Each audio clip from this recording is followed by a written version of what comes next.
139వ కీర్తన 5-6 వచనాలు. వెనుకను ముందును నీవు నన్ను ఆవరించి ఉన్నావు, నీ చేయి నా మీద ఉంచి ఉన్నావు. ఇట్టి తెలివి నాకు మించినది, అది అగోచరము, అది నాకు అందదు. దేవుడెట్లు ముందు వెనుక మనలను ఆవరించి ఉన్నాడు. ఆయన తన తలంపులను మన ముందు వెనుక ఉంచి ఉన్నాడు. ఎవరు పరలోకమును తయారు చేయగలరు? అది దేవుని యొక్క తలంపే. అది సంపూర్ణంగా దేవుని తలంపుచే నిర్వహించబడి పరిపాలించబడుచున్నది. పరలోకములో దేవుని తలంపుల ప్రకారం జరుగుట నీవు కనుగొంటావు. దేవుడు ఏదెన్ను ఒక చిన్న పరలోకం వలె చేశాడు. దేవుడు వస్తూ అక్కడ ఉన్న ఇరువురిలో తన తలంపులను విత్తుచూ ఉన్నాడు. వారు చాలా భద్రంగా ఉన్నారు, మరియు అక్కడ పరలోకపు వాతావరణం ఉన్నది. వారు దేవుని తలంపులతో నింపబడుచున్నారు. అక్కడికి తన తలంపులను విత్తుటకు మరి ఒక వ్యక్తి వచ్చాడు.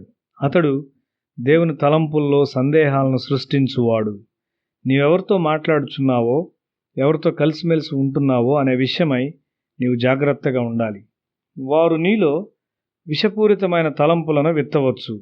నీ తలంపులన్నీ దేవుని ద్వారా తప్పక పరీక్షించబడును. నా వ్యక్తిగత ప్రార్థనలో దేవుడు నా తలంపులను తొలగించును. ఒకసారి కొన్ని తలంపులు నాలో స్థిరముగా స్థాపించబడినప్పుడు లోతైన ప్రార్థన కొరకు ఒక మంచి స్థలమును, సమయాన్ని నేను ఎంచుకున్నాను. ఆ తలంపులు తప్పైనవని నాకు చూపుటకు దేవునికి అవకాశం దొరికింది. అవి నన్ను నాశనము చేసి ఉండేటివి. దేవుని తలంపుల వలె కనిపించిన సాతాను తలంపులను చాలా సాతాను నాలో విత్తుటకు ప్రయత్నించాడు. వాటిని తీసుకొనవద్దు, అవి నాకు చెందినవి కావు అని దేవుడు నన్ను హెచ్చరించాడు. నరకం ఎక్కడున్నది? సాతాను యొక్క తలంపులు మనలో స్థిరపడినప్పుడు మనం నరకములో ఉంటాము. అప్పుడు సాతాను యొక్క భావోద్రేకములు మన మీద పరిపాలించును. ఆ విధంగా ఆదాము మోసగించబడినాడు. సాతాను తలంపులు హవ్వలో స్థాపించబడినవి.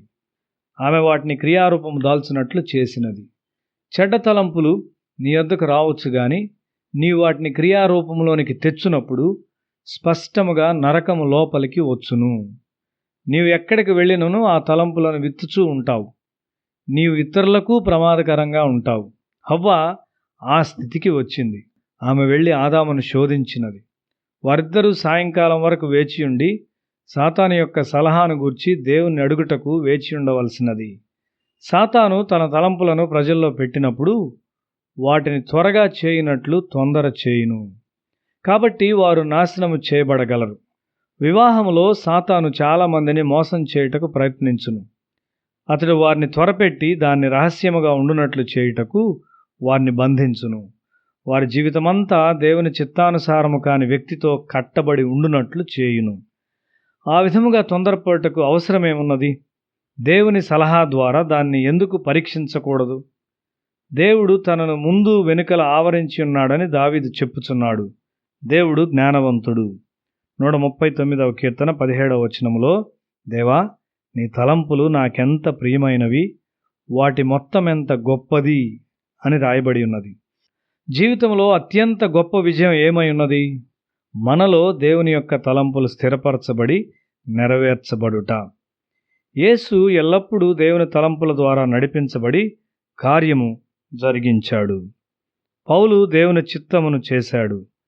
రాత్రివేళ దర్శనమందు ప్రభు, నీవు భయపడక మాట్లాడుము, మౌనముగా ఉండకము అని దేవుడు పౌలుతో అపోస్తల కార్యములు 18వ అధ్యాయం 9వ వచనములో చెప్పాడు.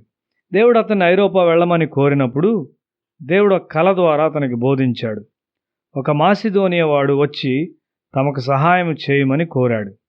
ఒకసారి ఒక ప్రవక్త వచ్చి పౌలు యొక్క నడికట్టుతో తన చేతులను కట్టుకొని పౌలు యెరూషలేము వెళ్ళినట్లయితే బంధకముల్లో ఉంచబడినని చెప్పాడు. అయితే యెరూషలేమునకు వెళ్ళుట దేవుని చిత్తమని పౌలు ముందుగానే తెలుసుకున్నాడు.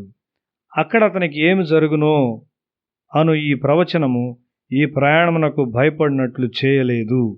శ్రమ లేక మరణమునకు కూడా పౌలు భయపడలేదు.